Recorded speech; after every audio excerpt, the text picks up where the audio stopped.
naman po ng lessor. Ayan, finance lease.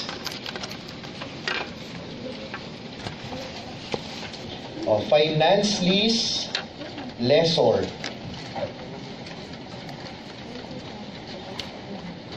Ayan, as far as the lessor is concerned, may dalawang classification siya ng finance lease.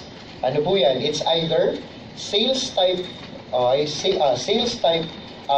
finance lease or direct financing. Nasusundan yon? So, ano pong pagkakaiba ng sales type at saka direct financing? Ang sales type lease po, anong negosyo niya? Aside from selling the property, nagpapautang siya. So, anong kikitain niya? Kikita siya ng profit from sale at saka interest dahil nagpautang siya.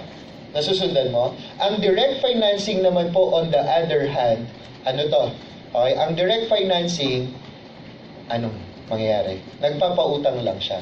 So, wala siyang manufacturer's profit or dealer's profit. So, the primary difference between sales type and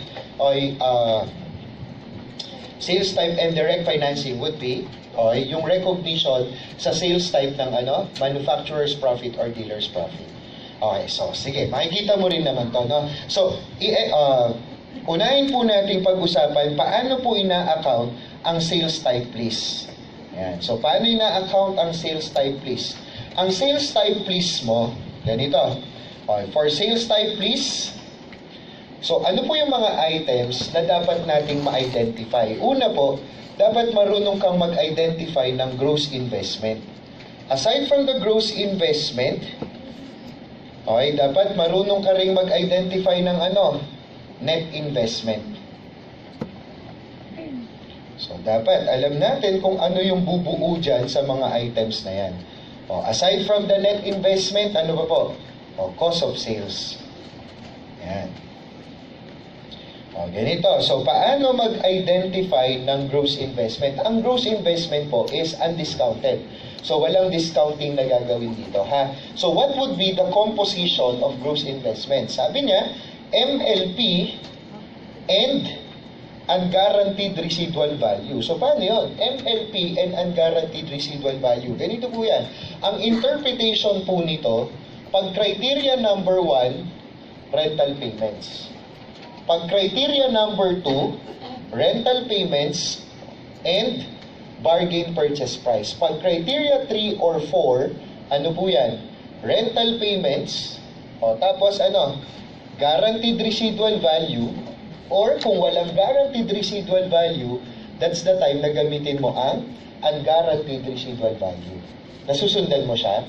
So, eto, anong concept ang titignan mo? Diba? Regardless whether guaranteed or unguaranteed, the residual value will be included as part of the gross investment. Nasundan mo siya? So, ganun lang po undiscounted yan. Undiscounted. Clear? Okay, next. Ang net investment naman, ito po yung magsaserve as selling price. So, di ba, selling price less cost of sales, yun yung magiging manufacturer's profit mo.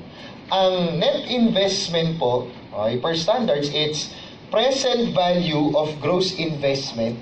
So, yung na-determine mo dito, i-present value mo lang. At what rate? Implicit. At saka pag wala, incremental borrowing rate. Same pa rin, ha?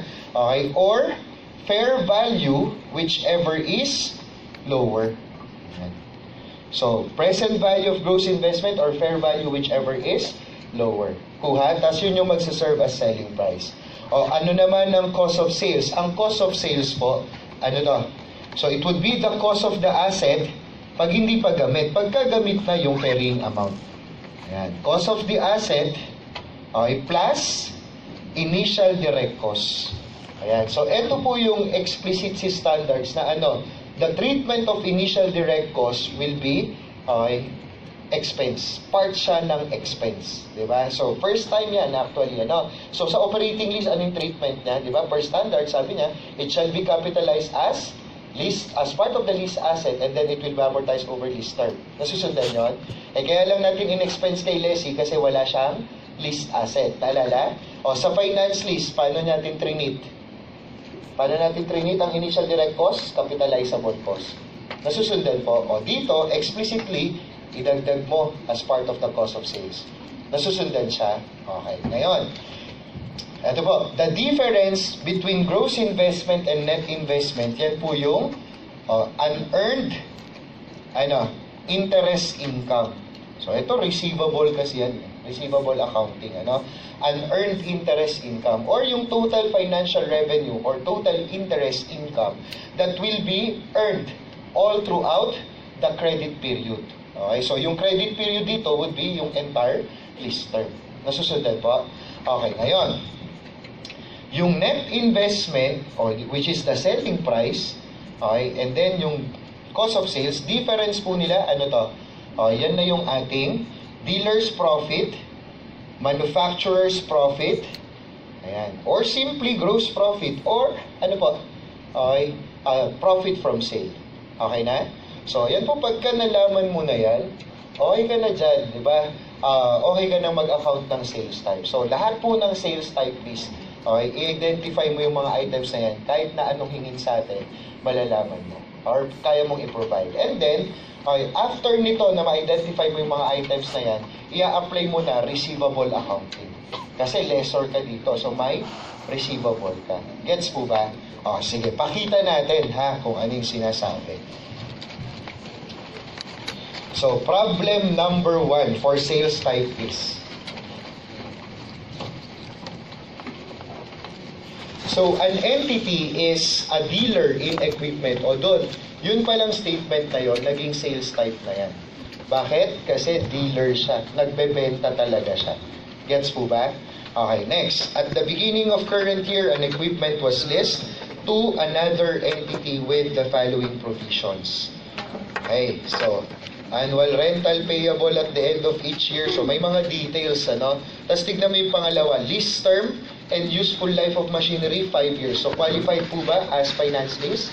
Yes. Diba? Doon pala, pasok na eh. Tapos, binanggit niya pa doon sa dulo, tignan mo yung sa next paragraph, the equipment will revert to the lessor at the end of the lease term. So, anong criteria siya magka-qualify?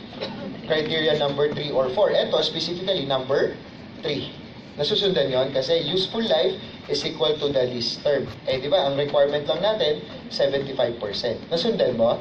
Okay, tapos sinabi niya, the asset will revert to the lessor, so 3 or 4 lang talaga yan. Gets po ba? Okay, next. The fair value of the asset is 350 at the end of the lease term.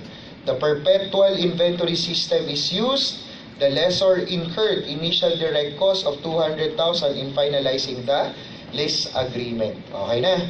So, tingnan mo identify po natin magkano ang gross investment. Ano pong criteria nag-qualify uli?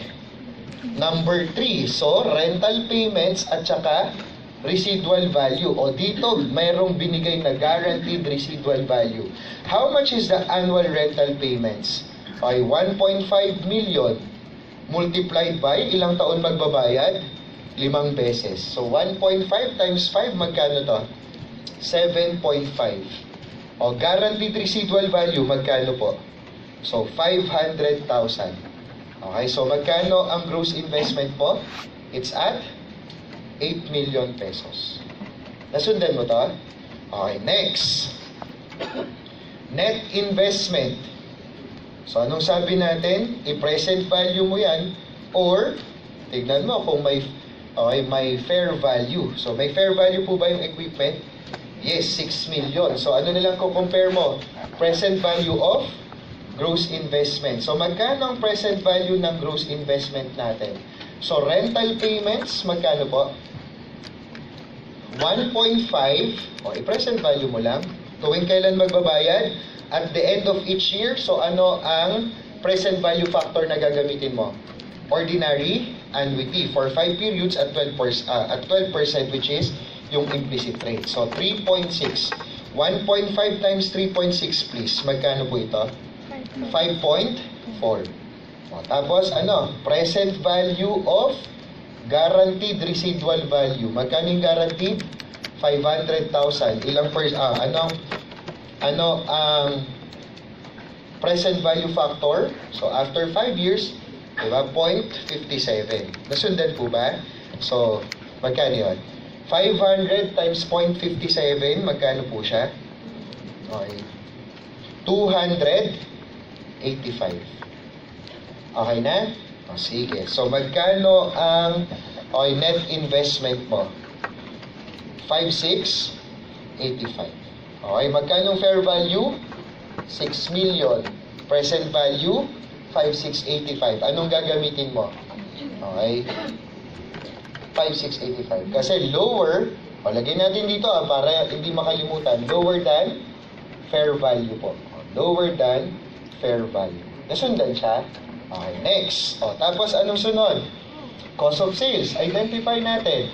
So, magkano po ang cost of sales? Cost of sales, magkano cost of the asset? Cost of the asset was 4 million. And then, anong magkakalimutan? Initial direct cost. Meron po bang initial direct cost? Yes. Magkano initial direct cost niya? 200,000. So, magkano po yan? Cost of sales was 4.2. Clear? So, anong mga kaya mong identify? Difference ng gross investment at net investment, that would be your unearned interest income. How much was the unearned interest income? 2,315,000. 2,315,000. Unearned interest income. 5,685 minus 4.2. Ano to? Okay, so this is 1,485.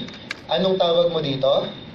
Dealer's profit or manufacturer's profit.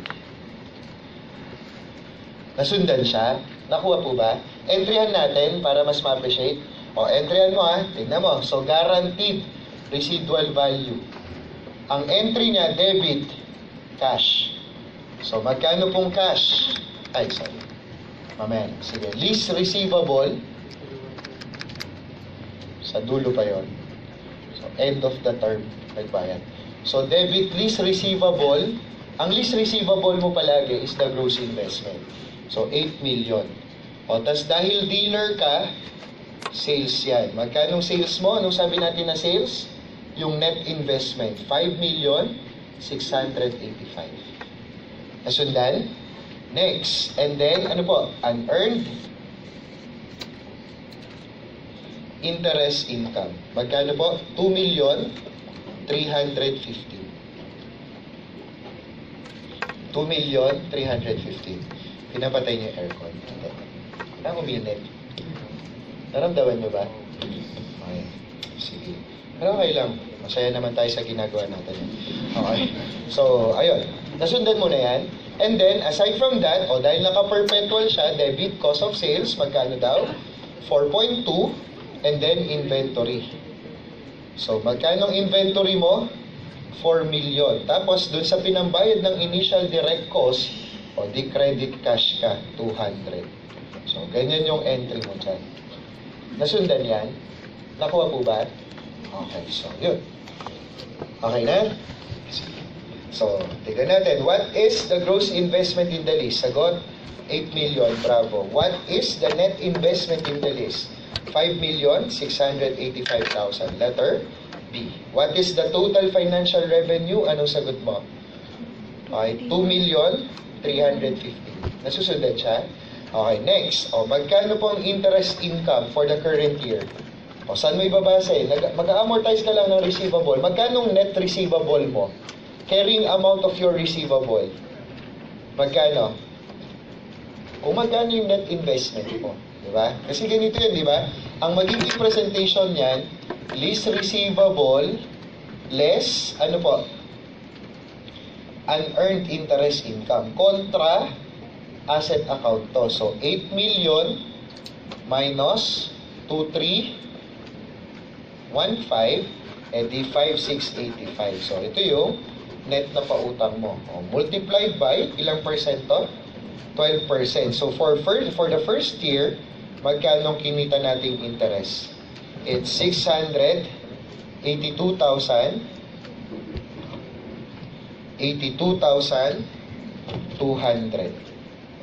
Nasusundan po ba? Nakukuha to? Okay po. Next. So, interest income. Next. Ano pa? What amount should be reported as profit on sale? Sagot? Okay. Answer po would be letter A. 1,485. Nasundan yan? Sige. Entryhan ko pa ha. Anong sunod na entry niya? O, December 31, pag nagbayad na po sa kanya. Okay, nagbayad ng cash. Okay, debit cash, credit lease receivable. Magkano ibabayad niya? 1.5, yung periodic payments. Okay po? And then, i-recognize natin yung income, debit unearned interest income, credit interest income. Magkano yung na-calculate mo?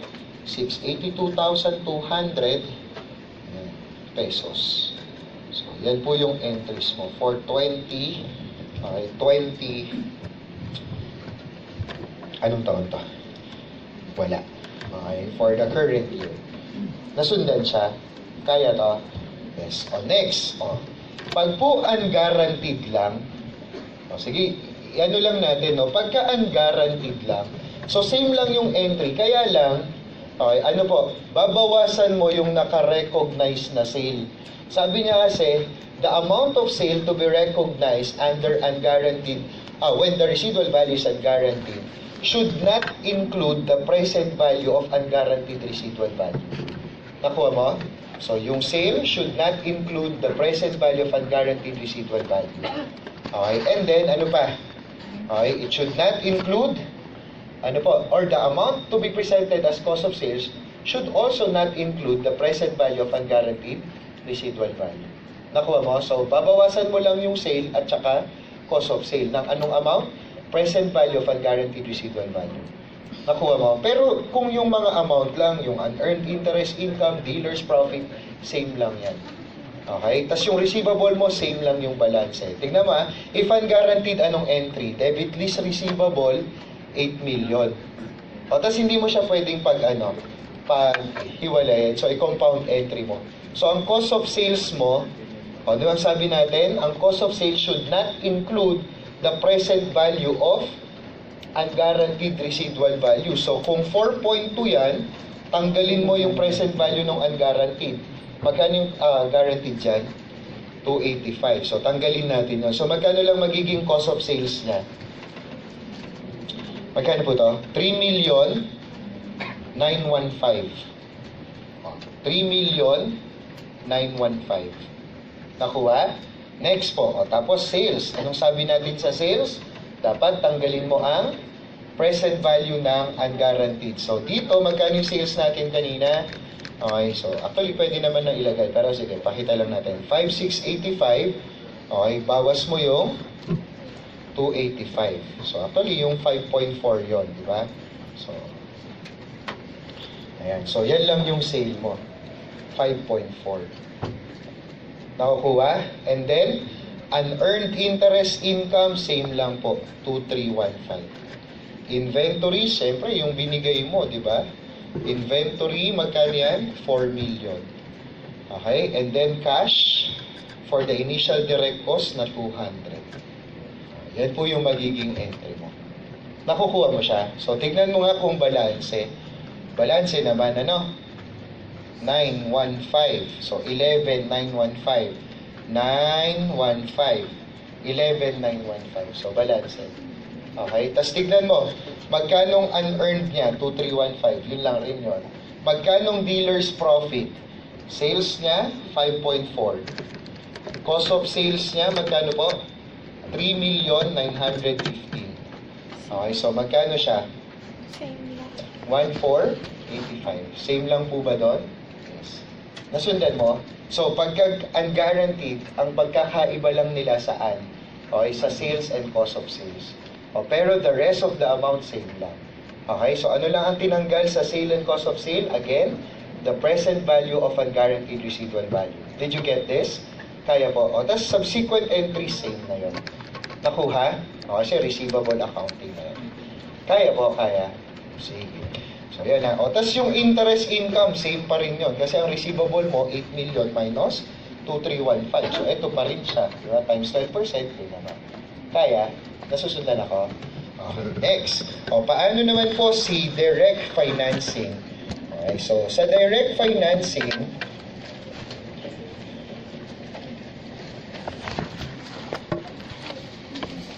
sa direct financing po, wala lang cost of sales kasi nga hindi siya nagbebenta. So ang i-identify mo lang amount dito gross investment at saka net investment.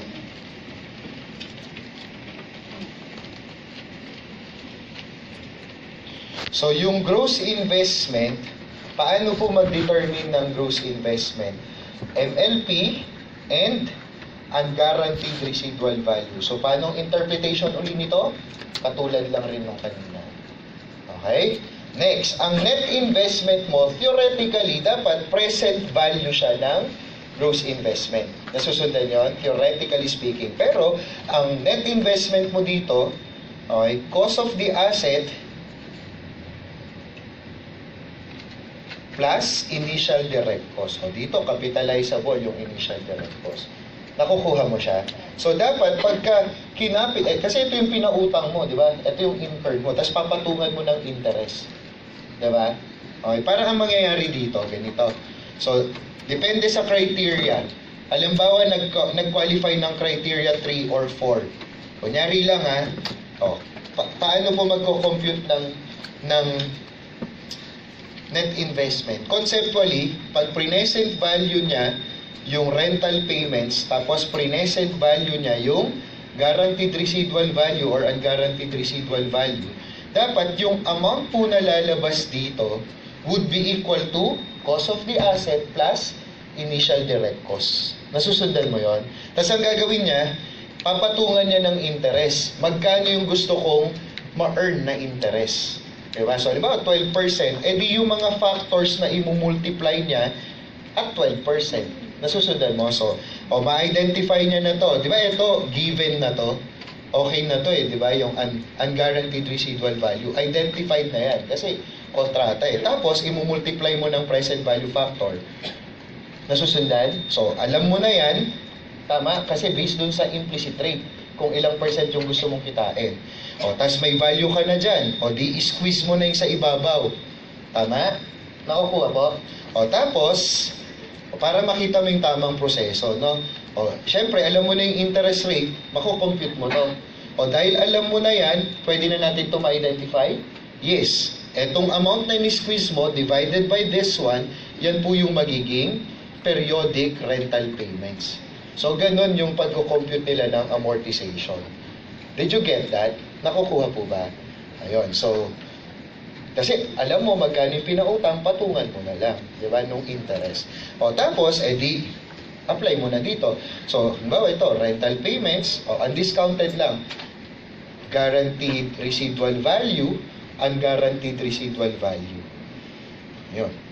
Diba? Undiscounted lang. Tapos, yung difference nito, at saka nung cost of the asset, yan na yung unearned interest income. Nasusundan mo? Diba? So, parang, yun yung normal na proseso. Kasi alam mo kung magkano yung pinautang mo. Okay? So, tingnan natin Apply natin yung concepts na to by answering problems number 3 and 4.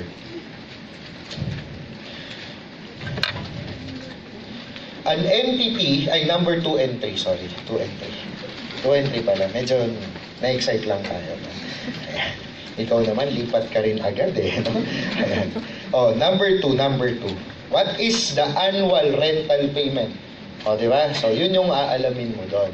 Okay, so an entity acquired an asset costing 3,165,000. The asset is leased on January 1, 2019 to another entity. 5 annual lease payments are due each December 31, beginning December 31, 2019. So, anong present value factor ang gagamitin mo?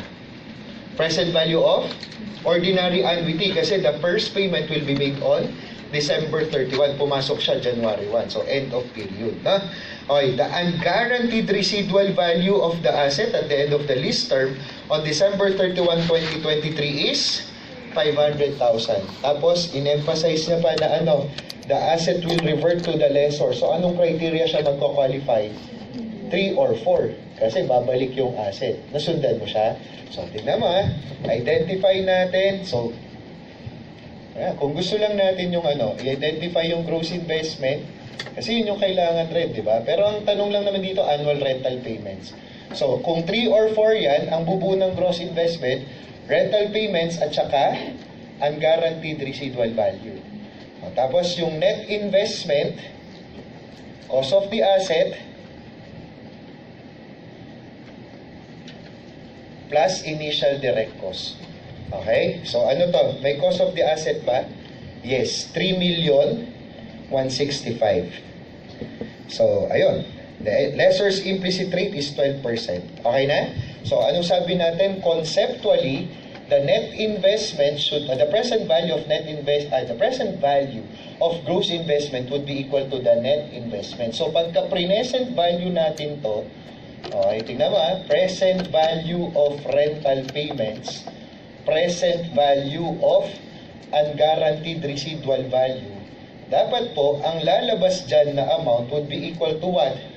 Yung net investment. So, yung net investment niya? 3,165,000. Nasusundan siya? So, ano daw ang implicit rate? 12%. Okay, so anong kaya mong identify? Unguaranteed residual value. Magkano unguaranteed? 500,000. O, tapos i-dispose to at the end of the lease term. Anong appropriate na? Present value factor. So, present value of 1 at 12% for 5 periods. Nakuha po ba? So, that would be 0.57. Kuha? So, magkano yan? Magkano ba? 285.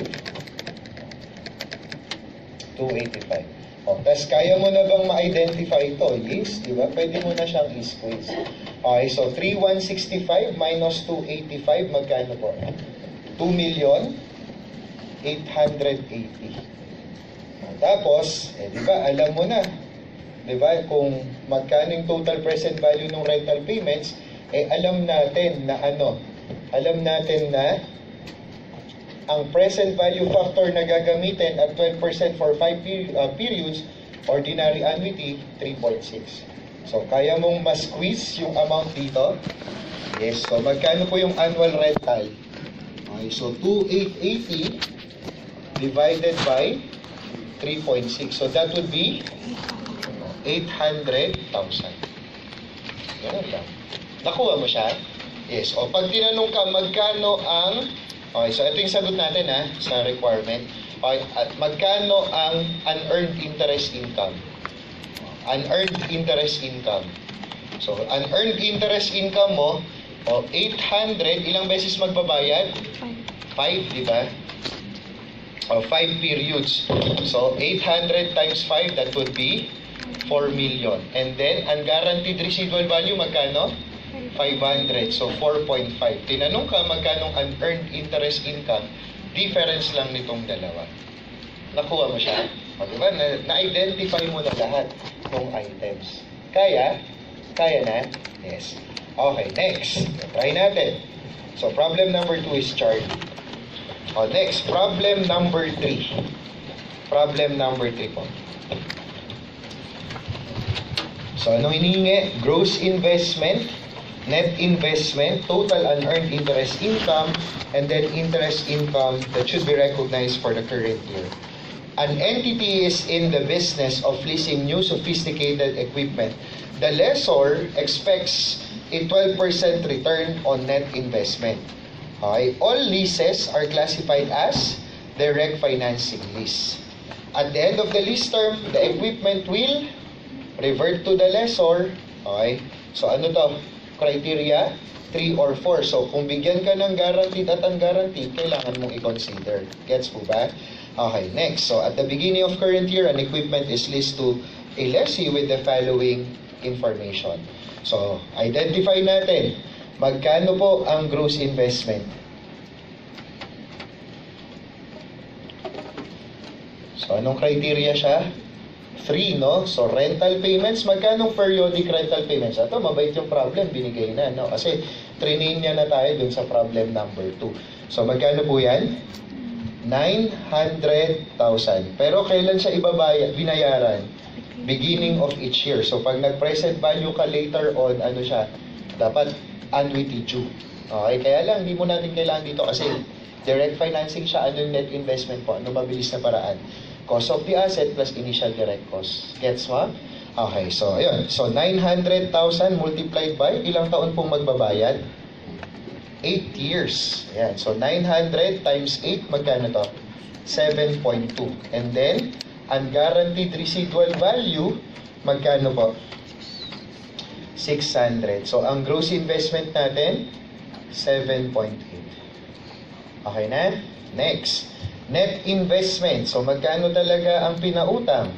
Cost of the asset, initial direct cost. Meron po bang initial direct cost? Ha? Wala. Meron, no? Cost of the equipment,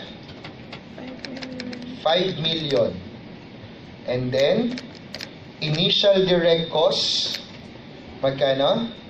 250. So, net investment, 5,250. Tapos po, in-identify na yung implicit rate by considering this. No? Okay, so, unearned interest income, difference lang po nito. So, 7,800 minus 5,250, magkano yan? 2 million, 550. Okay na? So, unearned interest income. Clear po ba? So, ano nang nasagot mo? By merely identifying gross investment and net investment. So, number 1, bravo. Number 2, bravo. Number 3, alpha. Okay pa? O, next, number 4.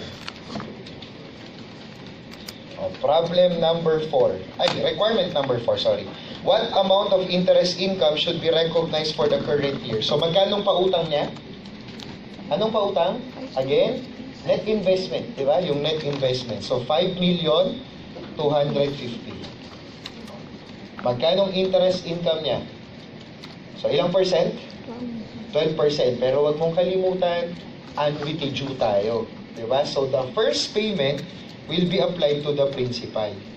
Di ba? Walang interest doon. Okay, so, ayun.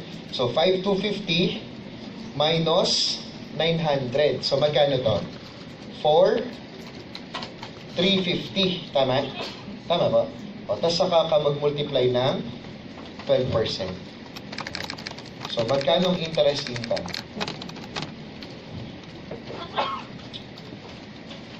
Magkano yan? Magkano? 522. So, 522,000. Nasundan siya? Kaya na? So, di ba yun yung lagi natin in-emphasize? Pagka annuity due, ingatan mo yung first payment. Okay? So, everything will be applied to principal. Nasundan? Okay. So, answer for number 4 is bravo. O, problem number 4. Problem number 4 before we go to notes payable and debt restructuring.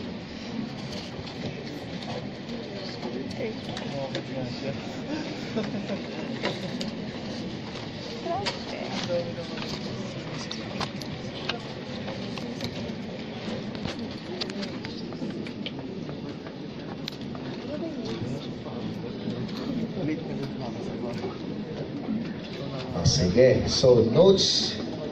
Ay, hindi. Number 4.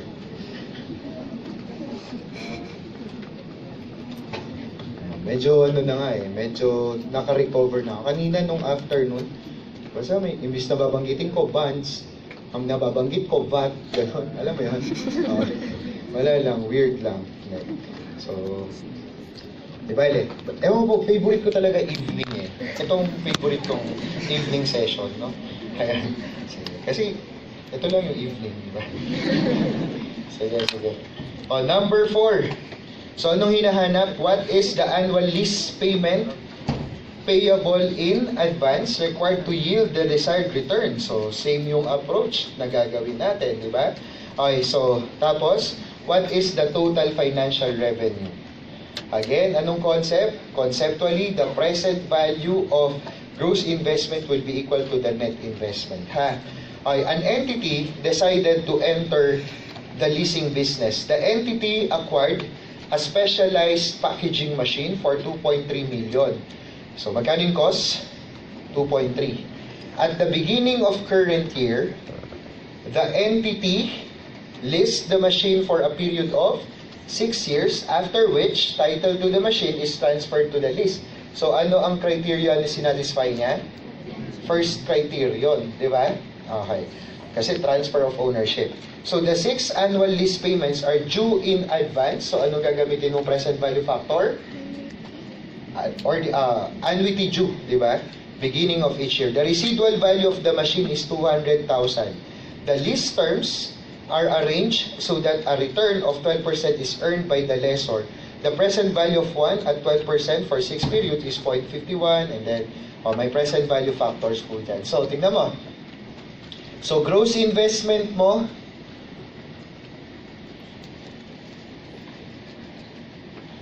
gross investment, and then net investment para masagot natin yung total financial revenue. Okay, so eto, di ba wala naman siyang binanggit na na sales type yan. Okay, so most likely direct financing lang rin to.